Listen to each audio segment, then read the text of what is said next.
বাসন্তী দুর্গাপুজো, আর এই দুর্গাপুজোটাই আসল দুর্গাপুজো। আমাদের যে ঘরের মা ষষ্ঠী, সপ্তমী, অষ্টমী, নবমী এবং দশমী কতটা মিষ্টি পরাজয় অসুরের। পুরাণ মতে আসল দুর্গাপুজোই হলো এটা।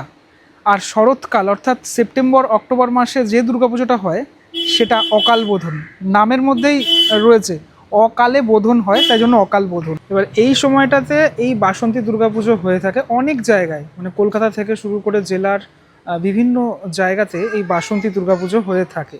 যেহেতু এই কালে বোধন হয়, আর এই দুর্গাপুজোটাই আসল দুর্গাপুজো। যারা অন্তত যারা পুরাণ জানো, যারা গল্প শুনেছো তারা জানো। এই ঠাকুরটি হলো পানিহাটির মৌচাক ক্লাবের ঠাকুর। যদিও মৌচাক ক্লাব নামে পরিচিত, তার আরও একটি নাম আছে, সে নাম আমি পরে বলছি। কয়েকদিন আগেই এই ঠাকুরটি কুমারটুলি থেকে রওনা দিয়েছিল এই পানিহাটি মৌচাক ক্লাবের যে গ্রাউন্ডে যে পুজোটি হয়ে থাকে সেখানে। সেই দৃশ্য আপনাদেরকে আমি দর্শন করিয়েছি এর আগে। আমরা বেসিক্যালি দুর্গাপুজোর সময়টাতে অনেকটা মজা করি, অনেকটা আনন্দ করি, কিন্তু এই পুজোটার সময়টাতেও কিন্তু আরও একবার মা দুর্গাকে আমরা ফিরে পাই। প্রত্যেকবারই মোটামুটি পানিহাটির এই মৌচাক ক্লাবে আমার মানে আসা হয়ে থাকে। এবছরের যে সাজ হয়েছে সেটা খানিকটা ঠিক এইভাবে তৈরি করা হয়েছে। এই কালারটা এবার এরকম এই পিঙ্ক কালারের মধ্যে পুরোপুরি গয়নাগাটির কালার থেকে সবটা, এবং লাইটটা এখনও রয়েছে, যেহেতু দিনের আলো এখনও রয়েছে, লাইটটা পড়ছে যেহেতু, তাই জন্য অনেকটা ফুটেছে। প্রত্যেকবার সাবেকি প্রতিমাই হয়ে থাকে, এবারও তার অন্যথা নয়। মায়ের হাতে অস্ত্র এখনও পরানো হয়নি, যেহেতু আসল পুজোটা শুরু এখনও হয়নি সে কারণের জন্য। আর মা দুর্গা তো শুধুমাত্র একা নয়, তার সাথে সাথে টোটাল হোল ফ্যামিলি রয়েছে এখানে। গণেশ, লক্ষ্মী, এদিকে কার্তিক এবং সরস্বতী, সবাইকে নিয়ে অসুর আর সিংহের কথা কিভাবে আমি ভুলে যাই, ঠিক আছে, সবাইকে নিয়েই মা এখানে প্রত্যেক বছর আসীন হয়ে থাকেন। আর সকালে দেবীর বোধন, অর্থাৎ আজকে যেহেতু ষষ্ঠী, দেবীর বোধন সেটা সম্পন্ন হয়েছে, এবং ঠিক রীতি মেনেই ষষ্ঠী, সপ্তমী, অষ্টমী, নবমী এবং দশমী এই কয়েকটা দিন এখানকার মানুষেরা মানে টোটাল এই পুজোটা পালন করে থাকেন। এবং এখানে এই দুটো দুর্গাপুজো, মানে বছরের দুটো দুর্গাপুজো এত সুন্দরভাবেই পালিত হয়ে থাকে। এবার একটু চারপাশটা আমি দেখাই। এই যে দেখছো ফাঁকা ফাঁকা রয়েছে, এটা কিন্তু আজকে বিকেলে অনেকটা ভরে যাবে, যেহেতু পুজোটা শুরু হয়ে যাচ্ছে সেটার জন্য। এখানে ঝাড়গুলো জ্বলে যাবে, পুরো পুজোর যে আমেজটা সেটা আরও নতুনভাবে পাওয়া যাবে এখানে। মায়ের সম্পূর্ণ রূপ, মানে পিছনের চালির অংশ থেকে শুরু করে সম্পূর্ণ রূপটা এই ফ্রেমের মাধ্যমে দেখানোর চেষ্টা করছি খানিকটা ঠিক এরকমটা। এবং এই সামনে আলপনাগুলো দেওয়ার জন্য আরও বেশি সুন্দরভাবে ফুটে উঠেছে। হ্যাঁ, এখানে সিংহ কিন্তু বেশ হিংস্র, মানে সিংহের দাঁতগুলো ভালোভাবে বোঝা যাচ্ছে দেখে। আর প্রত্যেকের যে এখানে সাজ বা ড্রেস, যে পোশাক পরেছে, মানে অসুর থেকে শুরু করে বাকি সবাই, লক্ষ্মী, গণেশ, কার্তিক, সরস্বতী, তার মধ্যে একটা সামঞ্জস্য, সে সামঞ্জস্য রয়েছে। পিছনের চালিটা তো বিশাল বড়, আর এই ধরনের চালি সাবেকি প্রতিমার ক্ষেত্রে দেখতে পাওয়া যায়। এখন তো অনেক আধুনিকতা চলে এসছে, যতই আধুনিক ব্যাপারটা আসুক না কেন, তবু এই সাবেকি আনাটা কোনোভাবেই যেন বন্ধ না হয়ে যায়। এই ঠাকুরের হাইট মোটামুটি ভূমি থেকে ধরা যেতে পারে একদম এই ওপর অবধি, ছুঁই এই যে ছাদ ছুঁই ওপর অবধি সব মিলে, চালি মিলে মোটামুটি 15-16 ফুটের ওপরেই হবে হাইটটা। আর যদি আমি দেখাই একটুখানি ডিটেলে, এই মুকুটের অংশটা দেখো, এই দিক থেকে দুই দিক থেকে এরকম বেরিয়ে এসছে মুকুটটা, এবার এরকমভাবে করেছে। এবার টোটালটাই এরকম পিঙ্কিশ লালের ওপর টোটালটা করা হয়েছে। মায়ের যে বেনারসিটা মা পরে রয়েছেন সেটা কিন্তু এরকম লাল রঙের বেনারসি, আর তার সাথে এরকম গোল্ডেন সাজে পুরো ব্যাপারটা অনেকটাই ফুটে উঠেছে। এবং শুধুমাত্র মা দুর্গা নয়, মানে মা লক্ষ্মী এবং মা সরস্বতীর যে মুকুট, সাথে সাথে কার্তিক আর গণেশের যে মুকুট, সেটারও যে সামঞ্জস্য, সে সামঞ্জস্য রয়েছে। এটা মানে একই রকমভাবে যেহেতু তৈরি করা হয়, তাই এটা থাকাটাই স্বাভাবিক ব্যাপার।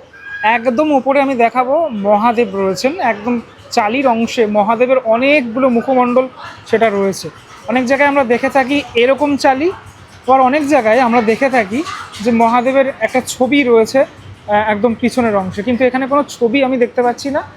এটাই মানে এই মহাদেবের মুখমণ্ডলটাই এখানে রয়েছে, অবস্থান করছে মহাদেব, এটা বোঝানোর জন্যই এটা রয়েছে। আজকাল তো দুর্গাপুজোর সময়টাতেও আমরা বিভিন্ন রকমের অসুর দেখতে পাই। অসুরের সবুজ রঙের চুল, হ্যাঁ, অসুরকে নিয়ে অনেক রকমের অসুর আমরা দেখতে পাই, কিন্তু এখানে একদম ওই যেভাবে আমরা মহালয়ার সময়টাতে দেখে থাকি মহালয়া, আর ঠিক যেরকম রূপে অসুরকে দেখে থাকি সেই রূপেই অসুর এখানে বিদ্যমান। প্রত্যেকটি ঠাকুর আলাদা আলাদা, হ্যাঁ, মানে ভেবো না যে এক চালা, একটা চালই একটা রয়েছে ঠিকই, কিন্তু এক চালার মধ্যে সবার অবস্থান নেই। কিছু কিছু বাড়ির পুজোতে আমরা দেখে থাকি টোটালটা এক চালের মধ্যে এক চালার ঠাকুর দেখে থাকি, সেটা আমার বিশেষ করে বেশি ভালো লাগে। মায়ের মুখমণ্ডলটা একটুখানি জুম করে যদি দেখাই, অত্যন্ত মিষ্টি মুখ মায়ের, ঠিক আছে। মানে আমাদের যে ঘরের মা তার সাথে এই মায়ের যে সাদৃশ্য সেটা লক্ষ্য করা যায়। আমি তো সবার বাহন মোটামুটি দেখাই ভিডিওতে, এবার দেখাই তোমাদেরকে। এই হলো ইঁদুর অর্থাৎ গণেশ ঠাকুরের বাহন, মা লক্ষ্মীর বাহন এখানে পেঁচা। এগুলোর যে মানে সাইজ রয়েছে, মানে এটা ঠিকঠাক সাইজ, মানে যেমনটা ঠাকুরের হাইট রয়েছে সেই অনুপাতেই সাইজটা করা হয়েছে। এখানে হাঁস রয়েছে, কোনো রকম কোনো মানে আধুনিকতা ছোঁয়া না, সেই ট্র্যাডিশনাল বা সেই সাবেকি ব্যাপারটা সেটা কিন্তু বিদ্যমান। আর এই রয়েছে কার্তিক ঠাকুরের ময়ূর, যেটা সব থেকে কালারফুল। একটু যদি সাইড অ্যাঙ্গেল থেকে দেখানোর চেষ্টা করি তাহলে এই টোটাল মানে ঠাকুর সমেত সবাই হোল ফ্যামিলি মা দুর্গার সাথে, সেটা খানিকটা ঠিক এরকমটা লাগছে। এবার একটু বলে দিই এই জায়গাটা তোমরা কিভাবে আসবে। এটা কোন নগর হয়ে ঘাট পেরিয়ে আসা যায়, মানে পানিহাটি মৌচাক ক্লাব লিখলেই তোমরা দেখতে পারবে, অথবা আমি আসলাম সোদপুর স্টেশন থেকে। সোদপুর স্টেশন থেকে আসলে এখান থেকে তোমরা এই অটো বা টোটো এগুলো পেয়ে যাবে, মৌচাক ক্লাব বললেই এখানে নামিয়ে দেবে।